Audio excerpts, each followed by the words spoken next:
Hello बच्चों, स्वागत है आपका हिंदी की पाठशाला में। आज हम कक्षा 10वीं की स्पर्श पाठ पुस्तक का 5वां लेसन पर्वत प्रदेश में पावस पढ़ेंगे। इस कविता के राइटर हैं सुमित्रा नंदन पंत। इसका पहला पैराग्राफ। पावस ऋतु थी पर्वत प्रदेश, पल पल परिवर्तित प्रकृति वेश, मेखलाकार पर्वत अपार, अपने सहस्त्र द्रग सुमन फाड़, अवलोक रहा है बार बार, नीचे जल में निज महाकार, जिसके चरणों में पला ताल, दर्पण सा फैला है विशाल। इसमें जो कवि हैं वो आपके वर्षा ऋतु का वर्णन कर रहे हैं, और वर्षा ऋतु का वर्णन वो पर्वतीय क्षेत्र को लेके कर रहे हैं कि पर्वतीय क्षेत्र में जब वर्षा ऋतु होती है तो वहाँ का जो वातावरण है वो कितना मनमोहक हो जाता है, वो उसी के बारे में बता रहे हैं। क्या बता रहे हैं कि पावस ऋतु थी पर्वत प्रदेश। जो पावस ऋतु है इसमें आपको कठिन वर्ड भी बता दें, शब्द अर्थ बता दें। पावस को वर्षा बोलते हैं, और मैंने देखो यहीं पे आउटलाइन कर रखी है कि पावस को वर्षा बोलते हैं, और जो प्रकृति वेश है उसको बोलते हैं प्रकृति का रूप।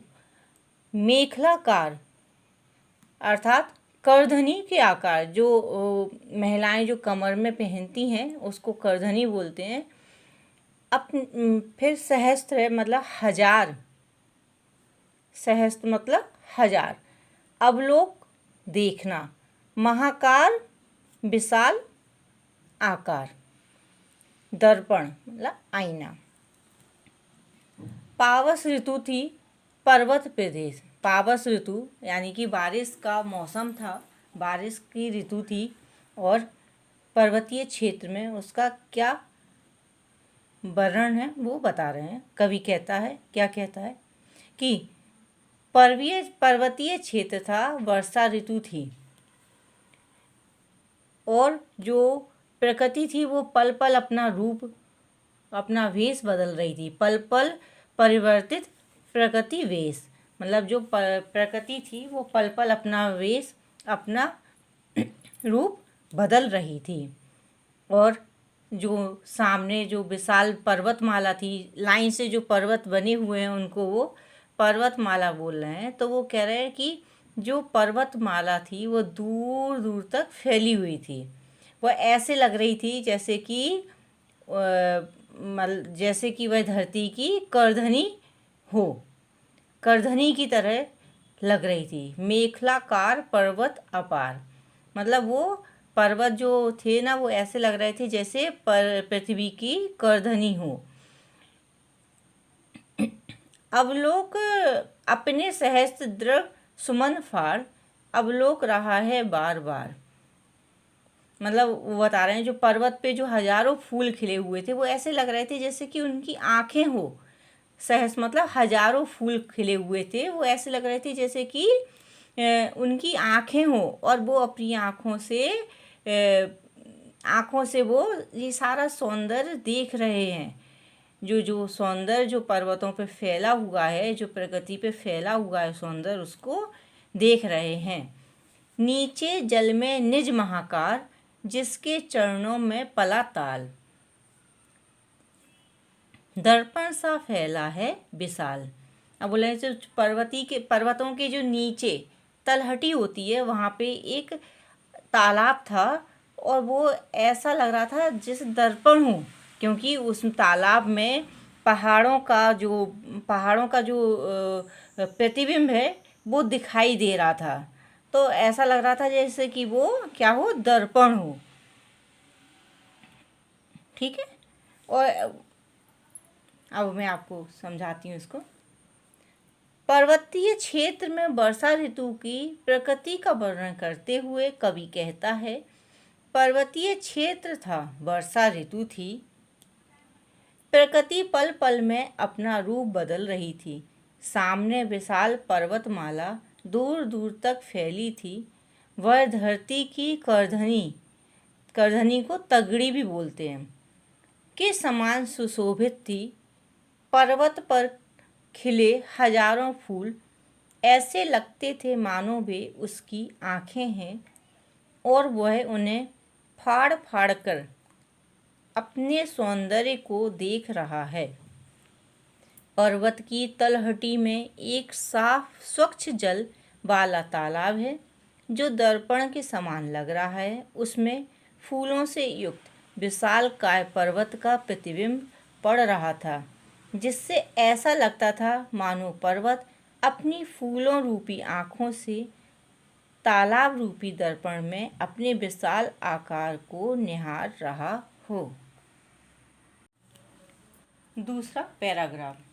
गिरि का गौरव गाकर झरझर मद में नस नस उत्तेजित कर, मोतियों की लड़ियों से सुंदर झरते हैं झाग भरे निर्झर। गिरिवर के उर से उठ उठकर उच्च कांछाओं से तरुवर है झांक रहे निर्व नभ पर, अनिमिष अटल कुछ चिंता पर। इसके जो शब्दार्थ हैं, मद को मस्ती बोलते हैं, झाग अर्थात फेन, उर मतलब हृदय, उच्च कांक्षाओं मतलब ऊंचा उठने की जो कामनाएं होती हैं उनको बोलते हैं।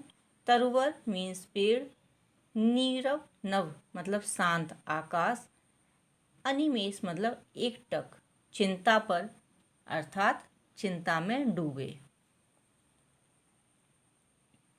कवि क्या कहते हैं कि प्रकृति का जो रूप है, सुंदर रूप है, उसका वर्णन कर रहे हैं। गिरि का गौरव गाकर झरझर मद में नस नस उत्तेजित कर, मोतियों की लड़ियों से सुंदर झरते हैं झाग भरे निर्झर। क्या बोल रहे हैं कवि? कहते हैं कि जो मोती, जैसे मोतियों की लड़ियां होती हैं, उसी तरह जैसे कि सुंदर झाग, जो वहाँ पे झाग बन रहा है पानी का, तो वो सुंदर झाग जब पर्वतों से वो झरने नीचे गिरने लगते हैं, झरझर की आवाज़ करके ऐसे झरने नीचे गिरने लगते हैं, तो वो झरझर की जो आवाज़ होती है, ऐसा लगता है कि गिरि का गौरव मीन्स पर्वत का गौरव गान कर रहे हूँ। झरझर की आवाज़ से ऐसा लगता है कि पर्वत का गौरव गान कर रहे हों। और जब इस तरह की आवाज़ होती है तो एक मस्ती, जो नस नस में मस्ती उत्तेजित करने वाली आवाज़ होती है। ये ऐसा लगता है कि मतलब नस नस में मस्ती भर गई हो। ओके। गिरिवर के उर से उठ उठ कर उच्च कांक्षाओं से तरुवर है झांक रहे नीरव नभ पर, अनिमिष अटल कुछ चिंता पर। बता रहे हैं कि जो पर्वत हैं, उनके उर पर, उनके हृदय पे जो ऊंचे ऊंचे वृक्ष लगे हुए हैं, वो ऐसा लग रहा है जैसे कि वो अपने हृदय में जो उनकी आकांक्षाएं हैं, महत्वाकांक्षाएं हैं, वो बता रहे हो कि उनकी बहुत ज़्यादा महत्वाकांक्षाएं हैं। वे वृक्ष शांत हैं और ऐसा लग रहा है कि एक टक आकाश की ओर देख रहे हैं और चिंता में मग्न हैं। चलो मैं आपको इसका अर्थ पढ़ के बता देती हूँ, इसका भावार्थ। कवि कहते हैं कि मस्ती से नस नस को उत्तेजित कर देने वाले मोतियों की लड़ियों जैसे सुंदर झाग भरे झरने पर्वतों से झर रहे हैं। वे ऐसे लगते हैं मानो, देखो मुझे यहाँ जो मानो है ना, यहाँ मैंने एक एरो बना रखा है, इसको यहाँ से लिखना है और फिर यहाँ से लिखना है। मानो अपनी झरझर की आवाज़ में पर्वत का गौरव गान कर रहे हैं। पर्वत की छाती पर उगे हुए ऊंचे ऊंचे वृक्ष ऐसे लग रहे हैं मानो पर्वत के हृदय में उठने वाली महत्वाकांक्षाएं हैं। वे वृक्ष शांत आकाश पर टकटकी लगाए स्थिर खड़े हुए किसी चिंता में मग्न से दिखाई दे रहे हैं। Next paragraph. उड़ गया अचानक लो भूधर, फड़का अपार पारद के पर। रव शेष रह गए हैं निर्झर, है टूट पड़ा भू पर अंबर। धस गए धरा में सभय साल, उठ रहा धुआं जल गया ताल। यूं जलद यान में बिचर बिचर, था इंद्र खेलता इंद्रजाल। इसके आप शब्दार्थ देख लीजिए। भूधर अर्थात पहाड़,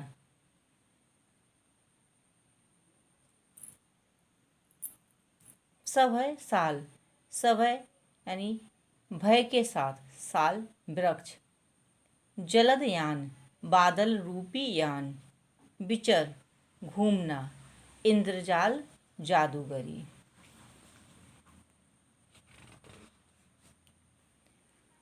कवि बोल रहे हैं कि उड़ गया अचानक लो भूधर पहाड़, भूधर मीन्स पहाड़, फड़का अपार पारद के पर। कवि कह रहे हैं कि अचानक से एक बादल आया और ऐसा लग रहा है कि अचानक से कोई बादल आया और पर्वत को लेके उड़ गया। और वो जो पर्वत है ना, पारद के पार मतलब पर्वत है, ऐसे उसके बहुत बड़े बड़े पर हैं, चमकीले से पर हैं। ऐसा लग रहा है कि वो उन्हीं परों को फड़फड़ाते हुए उड़ता हुआ चला जा रहा है। पर्वत कौन? पर्वत। और इतनी ज़ोरदार बारिश हो रही है, इतनी ज़ोरदार बारिश हो रही है कि उस बारिश की आवाज़ की वजह से जो झरना है वो विलीन हो गया है और सिर्फ हमें उस झरने की आवाज़ ही सुनाई दे रही है। धस गए धरा में सभय साल, उठ रहा धुआं जल गया ताल। यूं जलद यान में बिचर बिचर, था इंद्र खेलता इंद्रजाल। कवि कहते हैं कि ऐसा लग रहा है कि इन बादलों ने ऊंचे ऊंचे जो साल के वृक्ष हैं उनको ढक दिया है और वो वृक्ष नहीं दिख रहे हैं। वो ऐसा लग रहा है जैसे वो वृक्ष भयभीत होकर छिप गए हैं धरतियों में, धरती में अंदर की तरफ धस गए हों।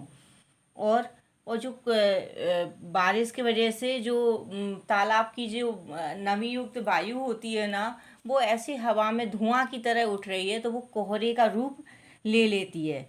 और इतना रूप कोहरे का ले लेती है कि मतलब सारे जो आपके वृक्ष हैं वो दिखते नहीं हैं। ऐसा लगता है जैसे कि जो जलयान है, जलयान में इंद्र बैठकर सभी जगह विचर कर रहे हैं और वो जादू अपनी जादूगरी दिखा रहे हो। भावार्थ देख लेते हैं।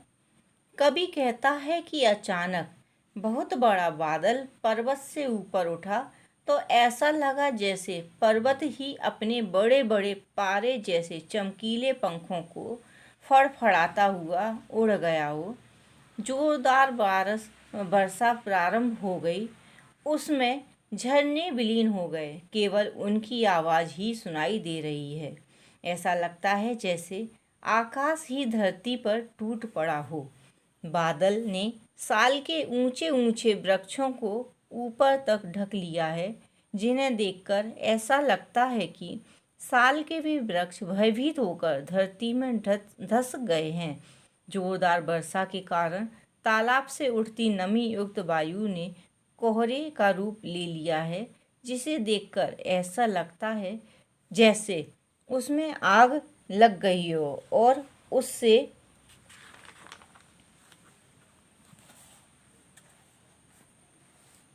धुआं उठ रहा हो। इस प्रकार उस पर्वत प्रदेश में इंद्र देवता बादल रूपी यान पर सवार होकर इंद्रजाल का कोई जादुई खेल खेल रहे हैं, जिसमें पल पल में सब कुछ बदलता हुआ दिखाई दे रहा है। बच्चों, हमने आपको शब्दार्थ भी बता दिए हैं और शब्दार्थ और भावार्थ भी समझा दिए हैं। तो मुझे पूरी तरह से आशा है कि आपको यह जो कविता है सुमित्रा नंदन पंत की, ये आपको अच्छे से समझ में आ गई हो। तो बच्चों, आज हमने हमारा पांचवा लेसन पर्वत प्रदेश में पावस, इसके भावार्थ पढ़ लिए हैं और मुझे आशा है कि आपको यह पाठ अच्छे से समझ में आ गया होगा। अगर आपको कुछ भी समझ में नहीं आ रहा है, कहीं भी कोई भी परेशानी आ रही हो, तो आप कमेंट सेक्शन में जाकर अपने डाउट लिख दीजिए। एंड लाइक, सब्सक्राइब और कमेंट ज़रूर करें और कमेंट करके बताइए कि आपको यह वीडियो कैसा लगा। हम वापस मिलेंगे अपने दूसरे वीडियो के साथ। धन्यवाद, बाय बाय, टेक केयर।